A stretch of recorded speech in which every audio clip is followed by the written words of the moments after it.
think we all have a moment of watching somebody underestimate you, and you're like, okay, challenge accepted. Take it.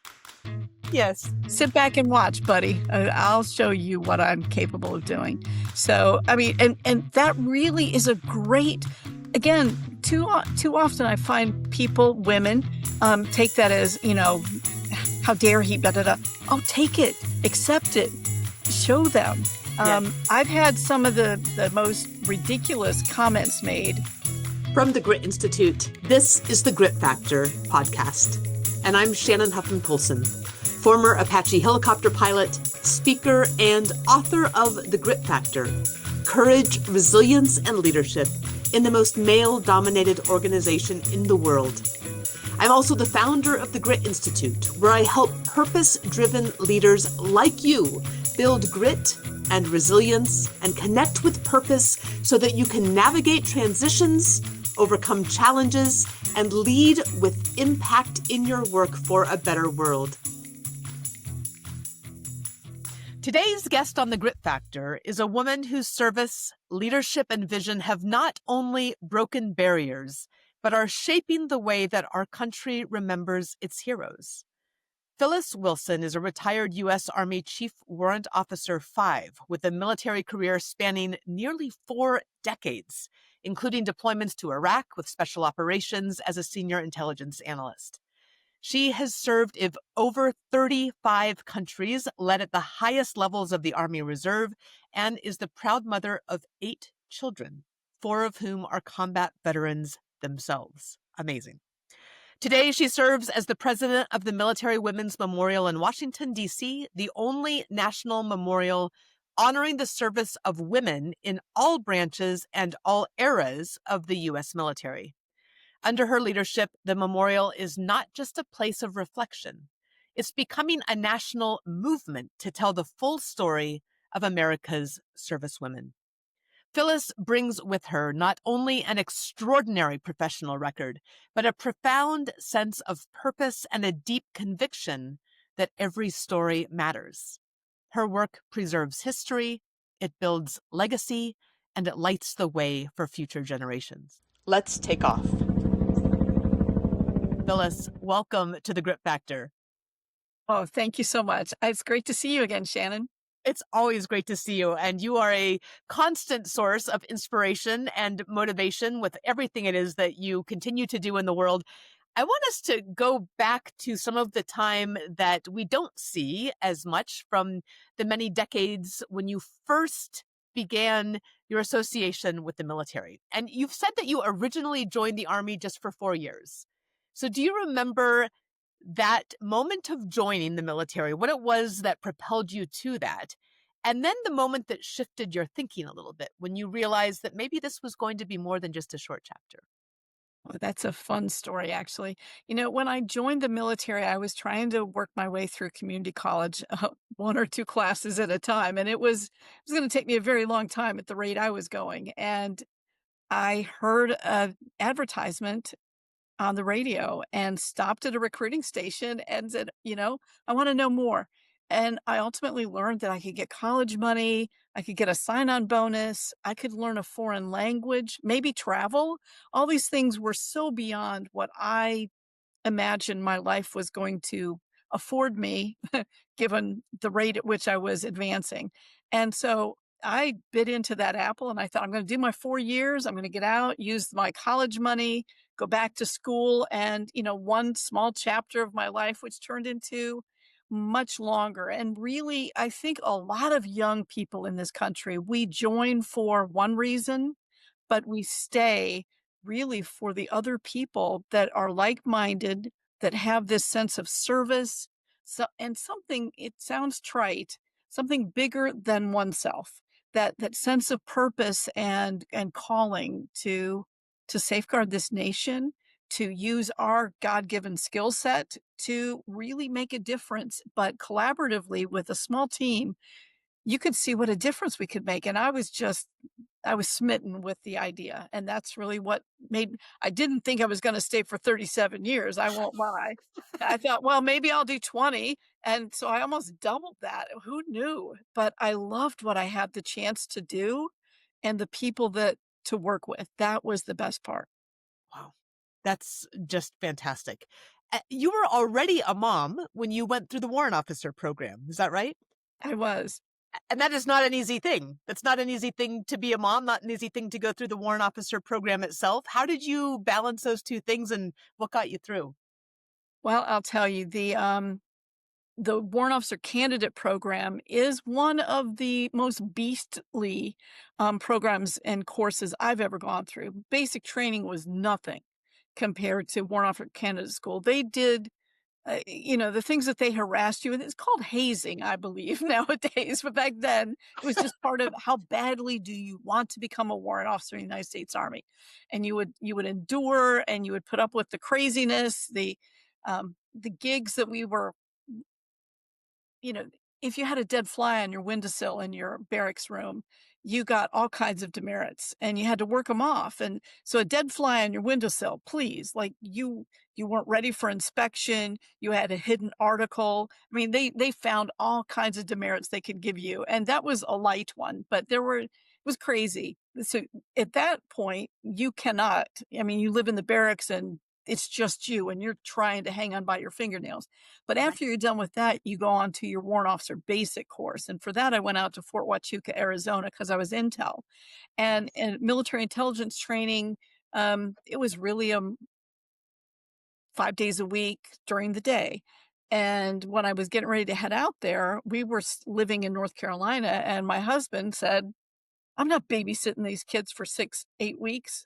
You either take them with you or find somebody else. And I'm like, well, okay. So we loaded the kids up and out we went. And thank goodness my classmates, almost all of them men, who were for the most part out there by themselves. So they were missing their families. So my two sons that were there with me, little rugrats, not even in school yet, got the benefit of all of these men that were doting on them, buying them ice cream, doing all the things that I wouldn't do because they missed their own families so much. So maybe it was a blessing in disguise. Sometimes you never know the things that seem like, oh, they get you a little sweaty and hot under the collar at the moment. But in the end of it all, I mean, my sons kept relationships, got friends, and then the boys joined the military as well and ran into some of these guys during the Wow. course when they were both in uniform. So it's weird. It's a big family. That's amazing. What an incredible story. Fort Huachuca is a beautiful area too, isn't it? And you're told to go running within like a day or two of arriving, and the elevation is about a mile high and you can't breathe, but you got to get out there and go running, like all good soldiers must, as you know, and not let anybody know that you can't seem to get enough oxygen to run, but you just Oh, get out wow. there. But once you're acclimated, oh yes, it's absolutely beautiful. You're almost in Mexico. It's just lovely. Yeah, I remember I spent a year there as part of the captain's course and doing that secondary specialty. And I had not expected to fall in love with the mountains there and all of the little valleys and oh, just incredible.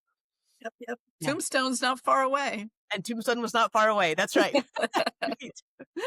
Well, talk about starting out as an enlisted and then ultimately becoming the most senior warrant officer in the U.S. Army Reserve. That's a pretty incredible arc. And for those who aren't familiar with the warrant officer track, and I know many of our listeners won't be, this is a specialty field. These are the people that are truly the experts in their fields, whatever those might be, aviation or intelligence and or many other fields. And Warrant Officer 5 is that there are very few of you, whether male or female. Isn't that right? Yeah, Yeah. absolutely. That we figure the Army's about 1 million people strong, and Right? out of that the total warrant officer, which goes from WO1, Yeah. then you got CW2, 3, 4, and 5. Out of all 5 of those ranks, we only are about 26,000, all 5 ranks. And currently, I just checked last week, there's 822 Chief Warrant Officer 5s in the total Army, Guard, Reserve, active duty. My gosh. Not Amazing. many of us, no. No, no. Well, and to get to that level, and I know there's so many stories that we want to get into here, and we'll ask you about Iraq in just a moment. But as you started to do the work and become recognized clearly in your field for your incredible competency and really always exceeding standards because that's what's required. Was there ever a time as you were going through this progression over these many years that you ever felt like maybe you shouldn't be there, that maybe you were in the wrong place, maybe there was a mistake, maybe you weren't really supposed to be in that position or at the table in that way? How did that evolution of your own capabilities evolve with those positions? Oh, I think imposter syndrome or whatever you want to call it. Yeah, there's times you're thinking, how did I get here? You pinch yourself, right? Like, what am I doing here? Why me? Am I really the best at this level? And then sometimes you just, as I say, put on your big girl pants and say, you know what? You're here. Now just do the work. And sometimes that's all you can tell yourself. You must somebody saw something in you and believed in you enough to recommend you for these opportunities or by name request you. Oh my gosh, no pressure there, right? None at all. Um, because you don't wanna let those leaders down. They believed in you. Right. And sometimes you have to lean on the fact that they saw something that sometimes, some days we don't see it in ourselves. And I think that's true of almost all of us. We second guess ourselves a lot more than other people do. But of course we do know our own flaws and failures, maybe more so than other people, because ideally we try to keep others from knowing our flaws. But we all have them, and let's just accept it. But once you identify something that can be improved upon, then try to improve upon that. Or if you, for us in the warrant officer community, Shannon, as you know, as an aviator, goodness, um, we don't have to know it all. We have to know who knows that answer. And in the warrant officer community, man, we're tight. You just have to pick up the phone, text, send an email to somebody else going, hey, my boss wants to know X, Y, and Z. It's not my lane. I don't know, but it's yours. And within 5 minutes, most of the time, somebody has answered you back. And now you can walk in there very confidently and give them the answer. You might not necessarily disclose where it came from, but you can tell them with confidence because you've built that cohort of fellow experts across the Army, and it's like phone a friend. Just do Yes. that. I remember being told as a young lieutenant in the aviation battalion that there were a couple of things that I needed to understand. Actually, there were many that I needed to understand that I had to learn, and probably many I didn't ever learn, but that there was a WOPA, a Warrant Officer Protection Agency, and a WOLF, a Warrant Officer Liberation Front. And essentially, there was a front, and I needed to understand that and Well, the respect it. wolf pack is strong, very s Yeah, it's yeah. great. Well, let's get into some of your opportunities to serve overseas and some of those sorts of moments that formed you in your service. When you were serving in Iraq, you're an intelligence analyst with special operations, and that's a that's an incredibly significant role. Tell us something that maybe you experienced there that gave you a different understanding of either your work within the context of that mission or your work within the context of a greater purpose. Yeah, when I was in Iraq, by then I was a senior warrant officer, and I was one of the senior analysts for, special ops doing nightly missions, 8, 10, 12 assaults nightly where helicopters would lift and go place where the bad guys were supposedly based on intel.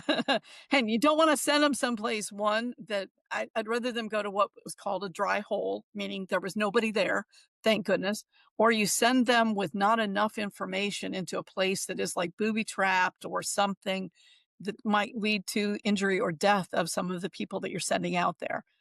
No, you cannot take it lightly, and it's turn and burn, like, you're staying up until they've all made their attacks that night, and they've brought the bad guys back in for, interrogation, and once they're all coming back, you try to go to sleep for 3, 4, 5 hours and get back up and now go through some of the information they've already started to assess from the folks they brought in to figure out who do we go get the very next night. And this is every night of the week, 7 days a week for months. And you're on this horrible hamster wheel, but you've got to get enough sleep and be right back at it and send these young men my son's age because I had sons in Iraq at the same time I was there. So I'm looking at these, to me, boys getting on helicopters to go do these incredibly dangerous missions, and they're looking to me to give them the God's honest truth. This is what we know to the best of our ability. And sometimes when they don't come home alive, you kick yourself a lot. Like, what did I miss? Can I keep doing this? I'm tearing up right now because it's like you question everything about you. You're like, I've honed this skill. And yes, you're right 99.9% of the time, but I don't want to look at the spouse and the children of that military person that just died or was horribly injured because they went on an attack where I sent them. And so those are the kind of things that, I mean, somebody has to do it. And I have to believe I was as qualified as anybody else to make those assessments, to gather all of that data and send people out. And yeah, out of all of it, all of the time I was there, we lost 4 people. Um, I got to live with that. And probably it had nothing to do with my assessments, but I sent them there. I stood in front of the boss of JSOC and said, "This is where we need to go next." So, those are some of the trials and tribulations, and a lot of people don't think about that, whether you're the surgeon that keeps seeing all of these horribly injured, um, human beings arrive and think that somehow, well, you're medical, it shouldn't bother you. Yeah, right? Or you're intel, you just do the paperwork. Well, we do a lot more than that, and then we also stand there at those memorial services in Balad when our guys don't make it home. So it's it's high pressure, high stress, and you just have to find ways to cope. Lots of running, treadmill running because it was so hot. You had to be inside. But I probably ran 70 or 80 miles a week while I was over there just to, that's like 10, 11 miles a day just to try to make myself tired enough that I could actually go to sleep because your brain's spinning through, okay, I know some of those names of people that should have been on those targets where we were getting people. What would I ask them if I had them in front of me? And so I'm already like, shut up and go to sleep. You got to sleep. And yeah, My gosh. Oh, Phyllis, incredible I time. can't imagine your sons were also in theater. Yeah, yeah. Got to spend Thanksgiving with one of them and got to get one of them promoted. Stood there and watched him get promoted to sergeant E5. I was so proud of him. Shannon, that NCO creed for our Army NCOs is long. And this is an ADHD kid, Chinook maintainer. So if he's dealing with things with his hands, he's great. But book learning was not his forte, but I had told him, if you're coming over here to get pinned and the sergeant major of JSOC is going to be standing there, you better know that NCO creed. That boy sucked in a lungs full of air and stood at position of attention, and he started off not a fault, not a flounder on giving that NCO creed, and he said it like he meant it. Wow. Mama cried. Oh, oh my gosh. But also, you must have just been sick with worry. I mean, you're already worried about the guys that you're sending out there, but now you have sons in theater too. Yeah, oddly enough, I was okay with it Yeah. until about the last 2 or 3 weeks that they were in country, Okay. because too often we saw the headlines. Somebody was scheduled to return home to the States in like no time, and something happened just before they went home. And so that's when I would have the nightmares of their plane crashing or the helicopter getting shot down or whatever. And so it's like, you let me know as soon as you get your feet on US soil, you better call mama, because I'm like, I'm not panicking. The thing is, if you think about it, I would much rather my son, who they all joined after 9/11, they knew what they were walking into and they'd seen their parents serve, um, was the idea that if you're going to lay down your life for this nation, how noble is that? As opposed to being stupid on a motorcycle and running into a tree here in the States because you might have had a couple of drinks or something. I can much easier digest as a servicewoman myself and as a patriot that one of my children gave his life for this country. I don't want to be a gold star mom ever, ever, or a gold star grandma. Never, ever. But, if you have to look at the pride of knowing your child was willing to do that. That's pretty cool. Yeah. And I will say at the same time, I did not have children when I was serving in uniform. And now that I have two boys, it's a very different perspective to consider the news, consider the direction of things, consider possibilities. It's a very different thing for sure. So Yeah. that's, Yeah. I wasn't sure. Of course, one of them went in '03. The second one went in '04. Then one went in '08. And then the fourth one that joined went in '12. And all of them spent time over in the Middle East, both in Afghanistan, Iraq, Kuwait, you name it, they've been there. Some with like 9, 10, 11 deployments to their under their belts. So after a while, you just have to say, they're doing the same thing that I did, and I wouldn't have wanted anybody to try to stop me. So why should I put any guilt on them? I want them to have clear conscience, do what you must, and then I can fret about it once you're home. yes, I hear that for sure. Yeah. Mine aren't out of high school yet, so I'm not quite not fretting, but I'll, I guess Not yet. so, well, so serving with special operations as an intelligence analyst, as a senior warrant, as a woman senior warrant is something quite significant in and of itself. Can you speak a little bit to that, and maybe if there was anything about that challenge itself to be a woman in that environment, in the special operations environment deployed overseas, what that was like, and what kind of maybe particular challenges that might have come with that? I loved working in special operations. Absolutely loved it. I felt like I was more part of the team than I had in my earlier years, maybe because I was younger and whatever. But in the regular army, conventional army out there, yeah, a lot of jerks out there. Let's just say that.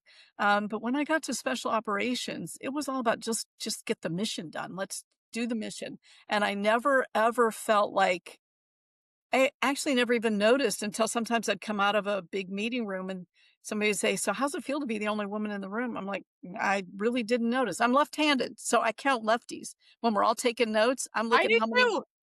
left-handed people are in the room because I'm like, I can tell you there were 7 other lefties in there, but it never dawned on me. And I think that that's one of the it was a really good, tool in my toolbox was to not notice that, because I think I'm just gonna say it because 'cause I'm getting older and I can. Some women take the fact that they're the only woman in the room as a bad thing, or there's not enough women in here. Okay, well, get some more. Get some more to come sit at the table, for goodness sakes. But you're there. Make sure that what you have to say is of value. Don't just talk to be heard, talk to be understood, and make sure that when you say something, it is value added. The last thing somebody needs is somebody just talking for talking's sake. So make sure when you weigh in, it's of value. But no, I loved it and always thought I'm gonna only stay in special operations. And then I came out of there, ended up then as the command chief for the Army Reserve. Very different environment, but I love that one too. But Yeah, something about special operations because you feel like you're really making a direct impact on the war at the for time. sure. Yeah, for sure, with incredibly highly trained people, right? Yes, yes, Yeah. real professionals. Not that the others aren't, but these Yeah. guys have honed their craft Yes. because they've done it so many iterations. It's like you think about it. For me, typically, I'm lucky, let's say. I do like to fire a good weapon, but maybe 100 rounds in a year. These guys are going through 10,000 rounds a year in training and in the real world. They are as proficient as anybody's going to be on firing any of those weapons. And when you watch them walk out, yeah, they seem a little cocky, but they should be because they're that secure that they and the people beside them absolute professionals, and when they go do the mission, they've got each other's back, and that's just it's so wonderful to sit there kind of on the sidelines and watch, but also know I'm sending them out, and please God, let them all come back. So it Mm, it was an incredible opportunity for me. yeah. Oh, that's fantastic. And over these decades of your service in these many different environments and many different roles and responsibilities, you've been able to see into some incredibly complex global operations, incredibly complex operational schema, both domestically and overseas. But leadership is always more than just about scope. There's a trust element there as well. And I really appreciate what you were talking about earlier with sending people out. They're trusting you, right? They're trusting you to be excellent at your job, to give them the best information available to be able to perform their jobs in the best way that they can and hopefully come back alive. But trust is different in the garrison than a little bit than it is overseas in a operational environment. And what did you learn over these decades about that building of trust under pressure, whether it's in garrison or whether it is in an operational role overseas? And maybe especially if you ever found that people didn't understand you or underestimated you in some way. Well, I think we all have a moment of watching somebody underestimate you, and you're like, okay, challenge accepted. Take it. Yes. Sit back and watch, buddy. I'll show you what I'm capable of doing. So, I mean, and that really is a great. Again, too often I find people, women, Mm, take that as how dare he? Da da da. Oh, take it, accept it, show them. yes. I've had some of the most ridiculous comments made by ignoramuses, shall we say, and in short order, they're eating their own words. They definitely have, "Oh, now I see what she's doing." But Mm, they didn't wanna come and ask or try to understand. They just made a blanket. They look at you and make a decision, "Oh, she's female, she's a blonde, she's whatever. She sure. doesn't know anything." "Oh, okay, I'll play your silly game. Let's go." Yeah. But I think I that love it. it takes time to get that degree of confidence in who you are. And Yes. so probably in my 20s, I was not nearly as confident. I was spunky. I'd grown up a tomboy. The men didn't scare me, Yeah. but you're still as you come in as a young person, there is a challenge with the hierarchy, and it's been beat up into us about how senior people, how you address them, and so yeah, they can dress you down, chew you out, do all those things, and you just stand and you take it. You would never think to respond back. You just let it happen. But Sure. over time, as you get a little bit more rank yourself and a little bit older, your confidence grows, and I think that that's part of it is learning how to mm, claim your own space, Yeah. and Sure. also there has to be times when you have to yield it back too, Mm, because I think that um, coming across a little pompous can even, W5s, gosh knows, we can do that. But part of that is really false bravado, sure. just trying to ensure that people know Mm, based on rank alone. We've been there, we've done it. right. Um, but you still have to build relationships, and I think that that's one of the key things. Build that relationship and let people understand that beyond what gender you are, like when I was jumping out of airplanes, I weighed like 110 pounds, and I had lots of time staying up in the chute until we hit the ground. All these bigger guys had already landed, and you're Right. like, "Okay, let's get on down here," but and they'd make fun of us because we were up there so much longer. They're like, you realize you'd be shot first because you're up there so much longer. If the enemy was around, well, I get it, but then I guess I need to jump with more weight in my rucksack and so forth. But Sure. there's fun jokes, but you know what? A lot of times when they're picking on you, it's even like in elementary school. If a boy is teasing you, it probably means he sees something about you that he likes. Yeah. And if they don't care for you in the military, they won't even waste their breath on you. They'll just turn and walk away. So if they're going to take some time, even if it seems like tough love, some of them, that's the only way they know how to mentor. And Sure. you just have to learn to get a thicker skin. Yeah. Yeah. Well said. You mentioned that you grew up as a tomboy. What was it about growing up, do you think, that helped you to be able to take the leap of enlisting and take the leap of even with children going to Warrant Officer Candidate School? What was it about how you grew up that might have formed you in that way? Yeah, my dad, tough loved, Yeah. an amazing man, amazing. Loved us well. And at times, I mean, but they did not, there was no talking back. There was no anything. When you were told to do something as a child, you did it. Yes, sir, and you moved. Um, None of that. If we were on the phone back in the day when you had a real phone, if dad told you to get off the phone, you couldn't give him the finger like the index finger like, "Hey, hang on, give me a minute." No, it was like you had enough time to tell whoever you were on the phone with, "I gotta go, bye," and you hung the phone up.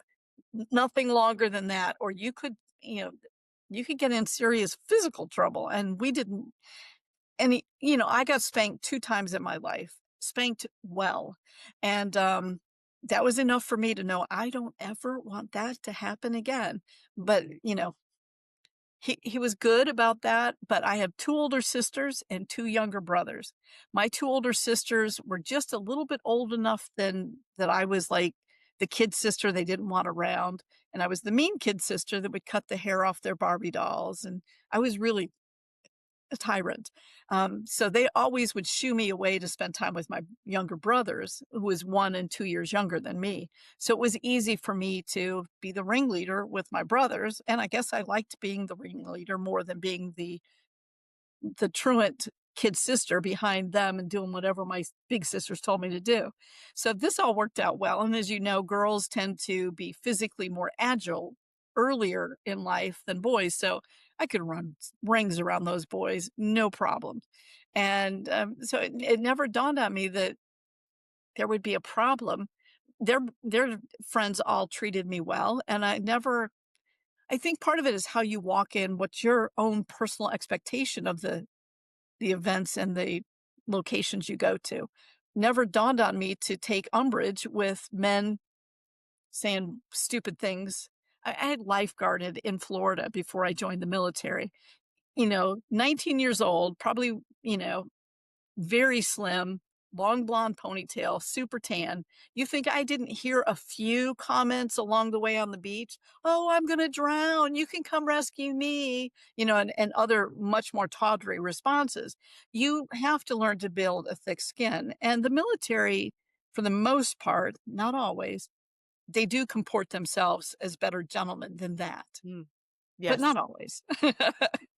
Depends on when and where, right? Yes. Right. And two. If you've been asking yourself, what's the point of all of this? Not just in your job, but in your life, you're not alone. Most high achievers I work with aren't lacking drive. They're lacking direction that actually matters. That's why I built Leading with Purpose at the Grit Institute. It's a step-by-step path to reconnect with what drives you, leads you, and sustains you, especially when things get hard. If you're tired of just checking boxes and you're ready to lead with intention, go to thegritinstitute.com/purpose/ and start Leading with Purpose today. Well, 35 countries and 37 years. I mean, that is astonishing. And I understand, most of us go in initially with a different reason than we come out with. And I also went in because it was a way to pay for college, and you start to learn that you love the service and the service above self and the people that you're working with. But do you have a sense of how your purpose evolved over those decades of service and those many, many deployments around the world? Yeah, well, I loved this country. I didn't know how much I loved it until I was in some places that were definitely not like the United States. And going to places, whether it's Djibouti or, some places that it makes you wonder, why would people live in that kind of an environment? You can't grow anything, there's no water there, and still people are there, and still kids are out there running around, naked little boys running around chasing a chicken and having a grand old time. They don't even they have no idea what the rest of the world looks like. For all they know, the entire world looks just like theirs does. And they're happy, they're content, they're and I look at people here in the United States that have basically everything and more, are not happy and they're not content. And I think that was one of the key takeaways in time was to look at the simple pleasures of life and say, I can be happy and content anywhere. And to watch these countries that are trying to create their own democracy and the struggle and strife of what that takes as a nation anywhere in the globe. It's kind of exciting to watch, sad when they don't come to fruition as quickly as we want them to, but ours didn't happen overnight either, so why we somehow think we're in the 21st century, it should snap our fingers and it'll happen, but they have to also migrate their mentality and their societal norms. That doesn't happen overnight. So we have to be a little bit more patient with our friends and our neighbors as they find their own path. We wouldn't have taken well to other people trying to tell us how to do it, but we try to be the big brother that wants to be the thumb on places. And I think, that's one of the things I've learned. Let's not be the ugly American. Let's go over there and learn how to, because boy, I tell you, we could benefit from some of these other countries that have learned you don't need to have much to be content nor Yes. to be happy. And I Yes. wish more of our American people can feel that way. That's so true. There's some really interesting work going on around that right now with the Harvard Flourishing Project and what really matters. And I think I Mhm. hope that we start to take some of that conversation more into our daily reflections and daily considerations about how it is that we live our lives and how we can be grateful and give that back. Right? Yeah. Yeah, yeah. I mean, have you been to like Central America? I tell you again, one Yeah. of those places, no electricity, no running water, Yes. happy go lucky. And you're thinking, why is it that we have all that we have and we Yes. still are not happy go lucky? Yes. Yes, I've done a couple of mission trips actually, one in El Salvador and one in Guatemala, not with the military. This was after the military, and this will be an interesting question I have for you actually in a moment. In this, as I was trying to find that sense of purpose that I lost after I took off the uniform. So I was trying different things and I was, working in the corporate world at that point and not finding the purpose there.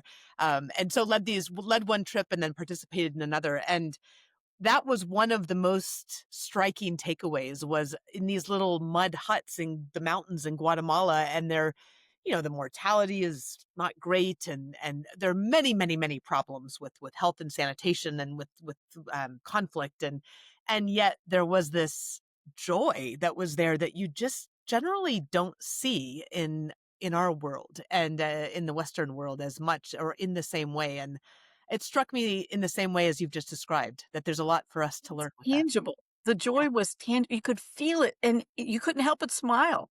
Yeah. When you watch these little kids running around, like I say, chasing a chicken, or they've got, like, a rock Yeah. and a wooden spoon, and they're just rolling this rock around with a wooden spoon for a half an hour, Yeah. totally contented to just play with a rock. It's amazing. Yeah. Well, maybe before we get into what you're doing right now, let's talk a little bit about that transition just because we're talking about this shared experience, although mine was after the military. There are a lot of veterans and a lot of people who are transitioning between jobs in general or transitioning between life phases that lose that sense of purpose, especially I think veterans, because it's been so intense, especially if you've been operational at all.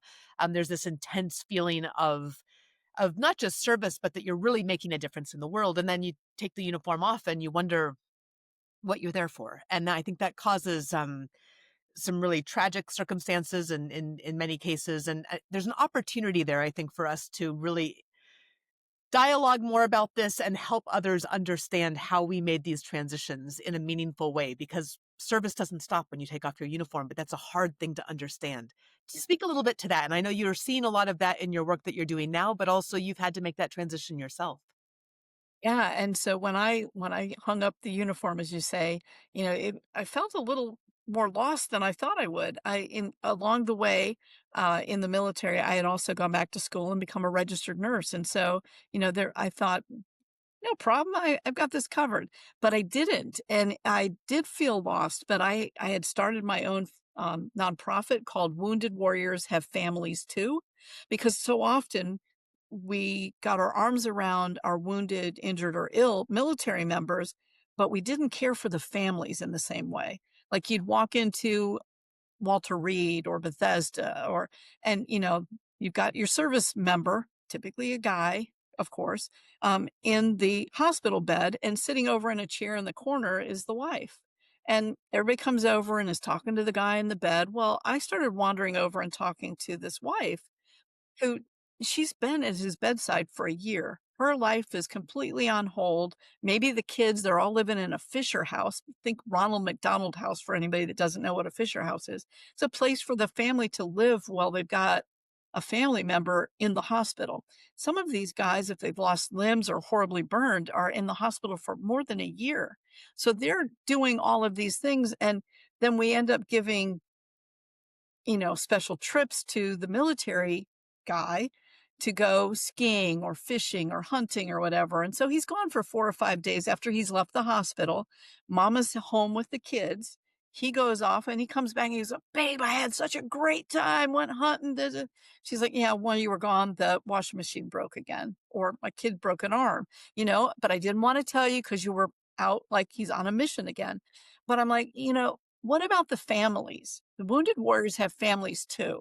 And so we created this organization that we would do really actually fairly physically strenuous events, because that's where we found in the military where we bonded with our peers. Um, we don't remember going out and camping in the field in sunny weather, but let it be pouring down rain or snowing.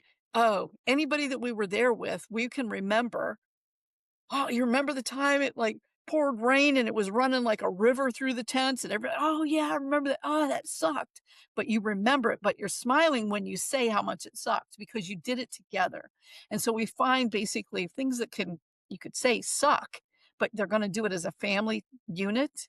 And when they come out at the end, the spouses, the kiddos, it's age appropriate. We're not asking a kid to go run a marathon at 5 years old, but we do different kinds of hard things. And you watch this family unit that was kind of fracturing reconnect because they just did something together. And so that was one of the things that we created. And that was how I helped myself feel like I still had a sense of service. Because, like you said, you hang up the uniform, but you're still looking for ways to make a difference. And for me, that was it until I ended up here. Um, at another nonprofit, and it was just there was no way to keep both going. So I've basically sunset that one. Now, it's not to say that when I'm done at this job, I might not go back and reorganize the wounded warriors have families too, because I still feel like the families, we always say in the military, the families are what get us through. The families are, we couldn't get where we ended up without our family support. Yes. But sometimes I just feel like we kind of leave them. Well, and I think it's important to understand, and you're bringing this out as well, that although a veteran, for example, or somebody in another profession may have found purpose in their employment, when they're making a transition possibly to another place of employment, another job, another position, uh, if you don't find the fulfillment in the same way in that new place of employment or those new opportunities, there are other ways to find that deep purpose, right? And that is oftentimes in service to others in some way. And that is a really important thing, I think, to remind people is don't expect necessarily every job you have to provide everything it is that you need from that sense of purpose perspective, but look for other ways to serve in a meaningful way. Absolutely. And Yeah. don't reinvent the wheel. Don't create your own 501(c)(3) if you don't have to. I did a lot of searching in the front end, and I couldn't find another organization that was really getting their arms around the entire family. This was like 2014, 2015 when I Yes. got it started, and then continued until I came into this role in 2019. Well, and this role is significant. You're leading the only national memorial dedicated to honoring all military women, which is really just, and your work in that capacity has been just extraordinary. What surprised you the most, or what was the most interesting thing that became apparent when you stepped into that role? Is there something that kind of made you sit up and take notice and realize the importance of the work or the direction that you needed to go? I realized how few of the stories I actually had ever heard. Mm, There's over 3 million of us that have served, and we have a database where we're trying to capture every single woman's story that has ever served or is now serving. Put your story in there. Let us help curate and tell these incredible stories. And I dumpster dive in there. I was looking at several today in the Air Force, the first women to become lawyers in the Air Force, and their sense of pride in their storytelling. And it was because I was talking with another woman that's a young Air Force JAG officer, and she had written this white paper that she was trying to get published. And right in as we're speaking, she can't get it published because it's talking about women being first in the military. And so I'm like, well, get it to me. We have our own press. We can print books and we have our own research library. We have our own oral history department. But our biggest, most important part is the central repository, this database with 325,000 plus stories. But that's only 10%, Shannon, 10%. We have so many stories that are out there yet to be put into this national one-stop shop. So anybody that's looking to learn about them from the Revolutionary War till today and into the future. But so many stories that how did I not know? We're both Army. How I Right. never heard of the 6888 when I was in. I know. Right. I agree. Did we not know about them? It kind of honestly, I'm frustrated beyond belief simply because I'm confident that Mm, had I know about them or the Hello Girls of World War One, who we just got Congressional Gold Medal for them in December of 24, had I known what they had done when it was really hard to do what they had done, I'm confident I would have been a better soldier because I owed it to them, but I didn't even know who the ladies were that were blazing trail for me. Did not know. And that's why I'm like, I'm on a mission. America, you got to know about these incredible stories, not just them, but so many fascinating stories of women that disguise themselves as men before we could even be in the military. But they disguised as a male soldier, got shot, dug out their own musket balls, did everything, um, died on the battlefields just because, like you said, that sense of service, it's not just because you're wearing a uniform, and it's not because you're a man. It's because we love our country and we want to do everything that we can imagine we're capable of doing to support and defend. And that's really all we want the chance to do. But these stories are so empowering and so uplifting. I have a great time reading these stories and learning about my sisters in service, whether from a generation or two ago or those from 250 years ago. It's a lot of fun. I am in complete awe that in the 90s, serving in aviation units, I had never heard of the WASPs. I'd never Yeah. heard of them, right? And I completely agree. I think knowing the stories, even now, even after I've been out of the uniform for 25 years, even now learning about their stories and learning about all of these stories that you're referencing, which is really a not just a repository, but a part of history I think most people still don't know and still don't understand. But knowing those now strengthens my idea of my time in service. And I completely agree that had I known them at that time, I would have been better. Well, you would have been more of a badass. You would have strolled on out there on the tarmac like, I am not even close to the first. Get out of my way. Yeah. But, as a matter of fact, the fun thing about having this job now long enough that people now know who I am and not just Brigadier General Wilma Vaught, the founder of this beautiful memorial, who just turned 95, by the way. My gosh. She's a rock star in and of herself. But Yeah.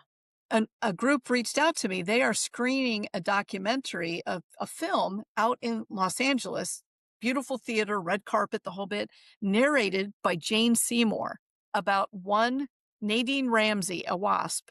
And so this woman's amazing story. It'll be in November. Okay. Hey, get in touch with me. I'll talk afterwards and we'll Let's get talk you a ticket if afterwards. you want to Right. join us.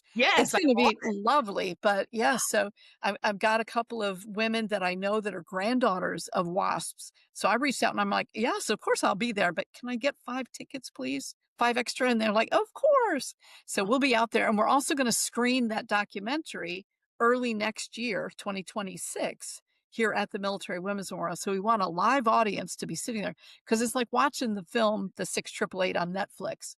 with Kerry Washington, who was here at the memorial for an award from us. Yeah. But when you have a group of about 200 people sitting there and they're watching this film, and when things oh make you a little mad, the collective gasp of an audience, it does something to your heart, or the collective crying, or Yeah. the collecting laughing as a group. It's cathartic for Mm, all of us to watch what these women did and go from being ostracized and marginalized to championed at the end, to getting the congressional gold medal. It's so powerful, and it's like it takes a while. I get it. yeah. But I think we're doing better at doing honor to many of the women, maybe not always. Mm, That's our job here at the Military Women's Memorial, is to champion some of these women that have, of late, have been somewhat unceremoniously asked to depart the military. And right. so our job here is to honor and tell the stories of the women that have served this nation. And that doesn't mean just back 100 years and 250 years. It means 2, 3 months ago. You Yes. and we're going to make sure your stories are proudly told forevermore here, because what you did mattered. So true.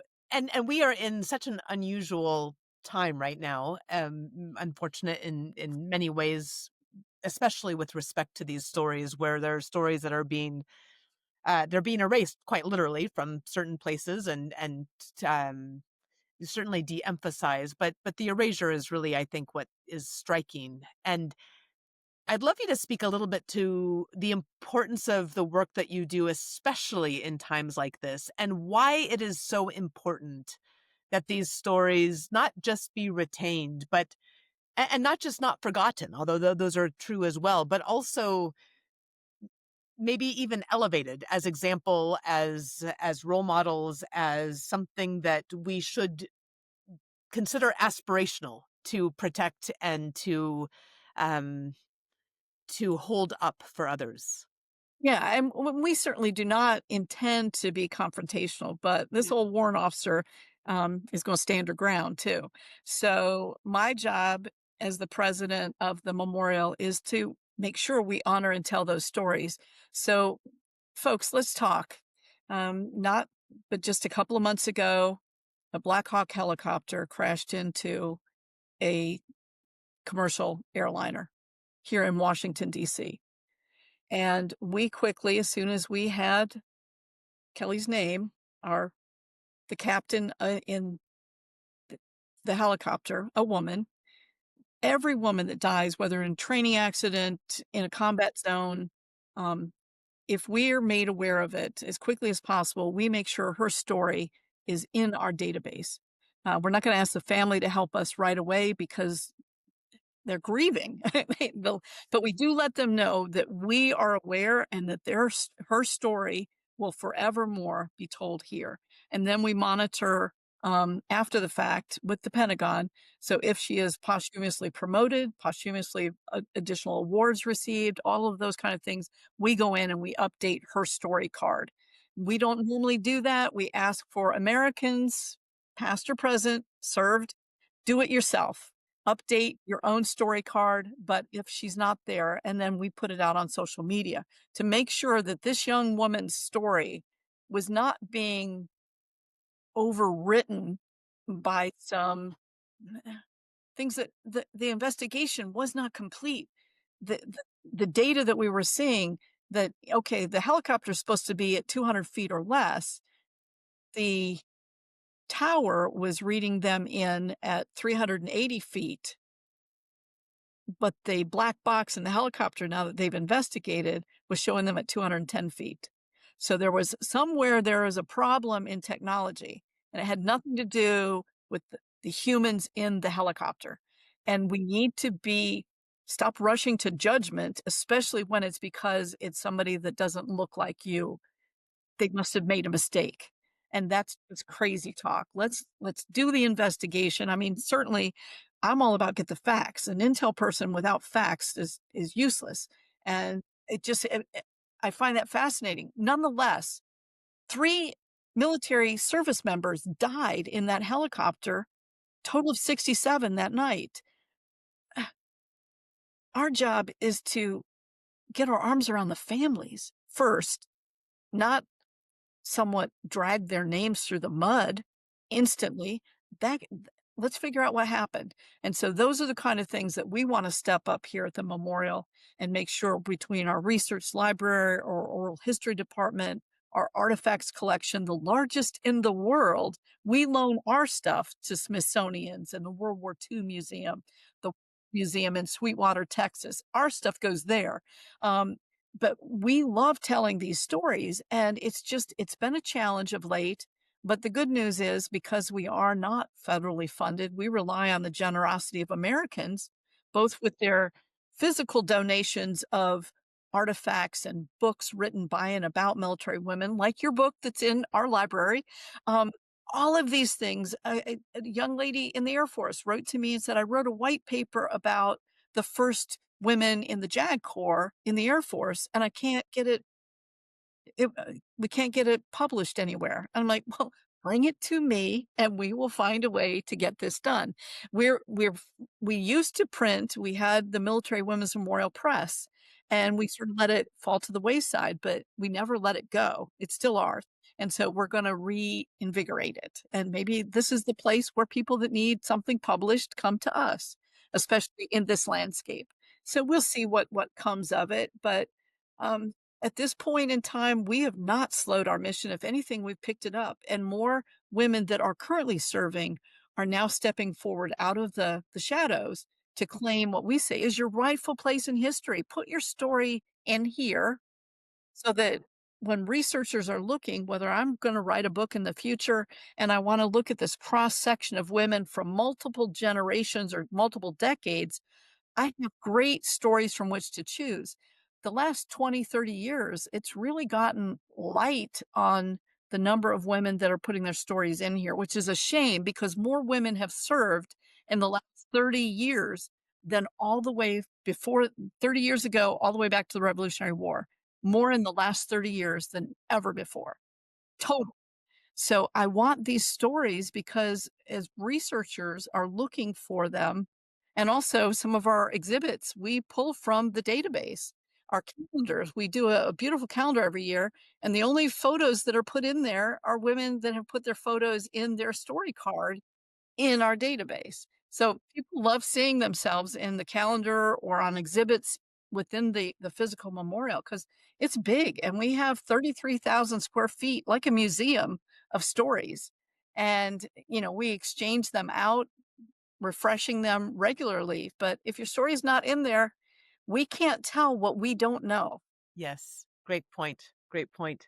Well, what do you think after these decades of service and now that your second nonprofit here, but really this national treasure of the Women's Memorial, what do you think is the purpose that drives you today? And how has that thread connected from the very beginnings of when you first put on the uniform? Yeah, the thing what drives me now is the fact that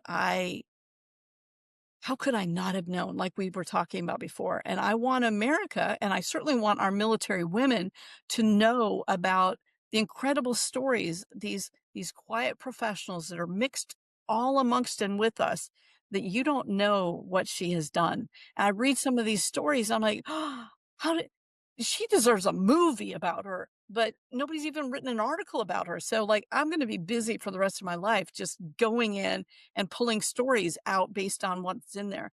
But when I joined the Army back in 1981, I went to basic training. And while I was in basic training, President Ronald Reagan was shot.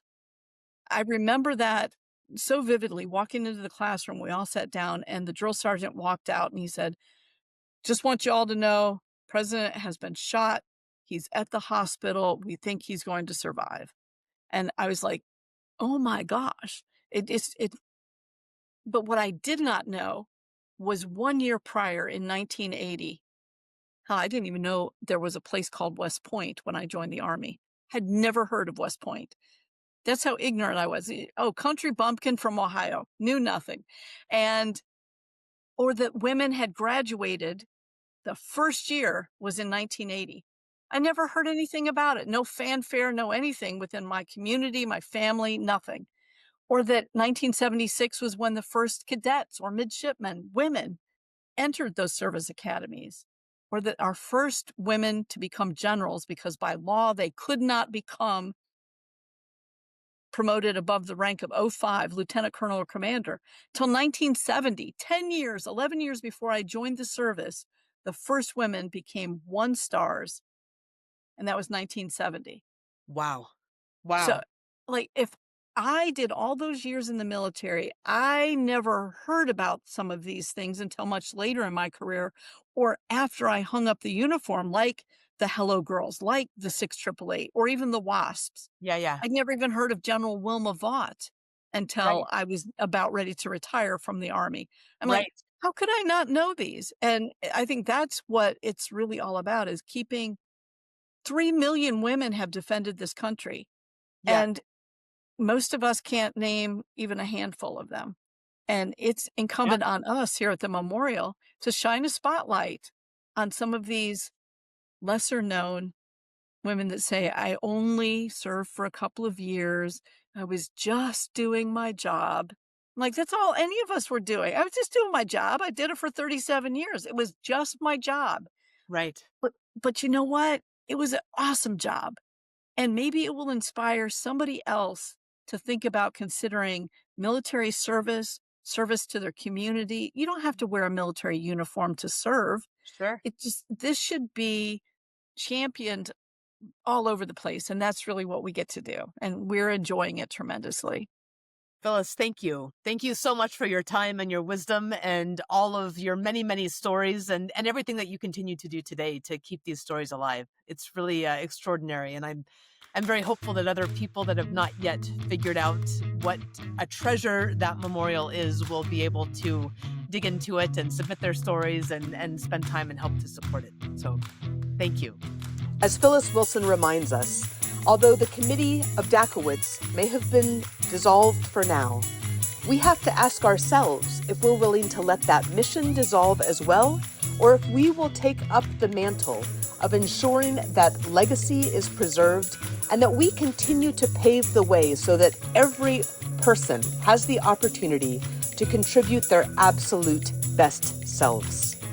Wilson's leadership is a call to each of us to do this work, carry this work forward with the grit factor and with purpose. If this conversation inspired you, please share this episode with somebody who might need to hear it. Subscribe to the Grit Factor podcast and leave a review. It really makes a difference and helps others find it as well. Stay tuned for more conversations with leaders who are proving that the grit factor and purpose are timeless strengths. I'm Shannon Huffman-Polson. Thanks for listening.